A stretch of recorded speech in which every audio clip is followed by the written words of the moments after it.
Alhamdulillahi Rabbil Alamin wa bihi nasta'in ala umuri dunya waddin wassalatu wassalamu ala ashrafil anbiya wal mursalin Sayyidina Muhammadin wa ala alihi wa sahbihi ajma'in. Qala al-musannif rahimahullah nafa'ana bi'ulumih. Wa qala Abu Dzarrin radhiyallahu anhu, dan berkata Abu Dzar radhiyallahu anhu, sahabat Rasulullah sallallahu alaihi wasallam, i'mal ka'annaka tara wa udda nafsaka fil mauta wa alam anna syarra la yunsa wal khaira la yafna. I'mal ka'annaka tara, beramallah engkau,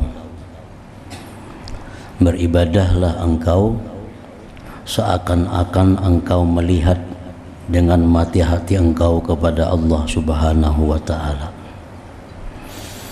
Beramallah engkau seakan-akan engkau dengan mata hati melihat Allah Subhanahu wa ta'ala.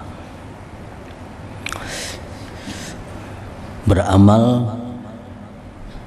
dengan melihat Allah Subhanahu wa ta'ala itu merupakan kedudukan yang tertinggi di dalam ihsan, iman, Islam, dan ihsan. Nah, jadi ihsan itu ada terbagi dua. Ihsan yang pertama adalah beribadah kepada Allah seakan-akan melihat Allah Subhanahu wa ta'ala. Nah, melihat Allah Subhanahu wa ta'ala itu merupakan puncak dari segala kenikmatan, puncak daripada segala kelezatan. Nah, sehingga orang yang beribadah dengan menerapkan hatinya itu seakan-akan melihat Allah, maka dia lakukan ibadah itu dengan perasaan nikmat dan lezat.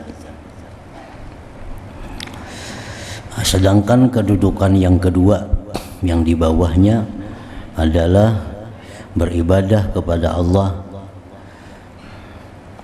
dengan merasakan bahwa Allah mengawasi ibadah engkau. Nah, ini kedudukan yang kedua. Orang yang beribadah dengan kedudukan yang kedua ini, maka dia beribadah dengan hati-hati dan dengan susah payah. Kalau kita beribadah kepada Allah merasa diawasi oleh Allah, ibadah kita itu diperhatikan oleh Allah, maka tentu akan hati-hati dan itu membuat kita menjadi lapah. Nah, menjadi lapah karena diawasi. Nah, maka itu disebut kedudukan yang kedua. Kalau yang pertama itu orang beribadah kepada Allah seakan-akan dia melihat Allah. Melihat Allah itu merupakan suatu kenikmatan, maka dia beribadah dengan nikmat, dengan lezat. Nah, jadi itu perbedaan antara dua makam. Sama-sama pada baik ibadahnya, namun yang pertama ada kelezatan, ada rajin, ada gairah. Sedangkan yang kedua ini ibadahnya ada lapah, namun hati-hati dan waspada karena merasa diawasi oleh Allah Subhanahu wa ta'ala. Nah, di luar yang dua itu maka ibadah kita belum termasuk di dalam ihsan.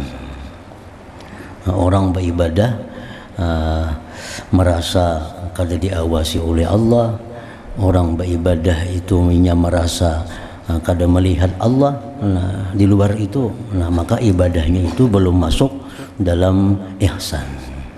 Maka orang ini hanya merasakan iman dan Islamnya, belum sampai kepada ihsan.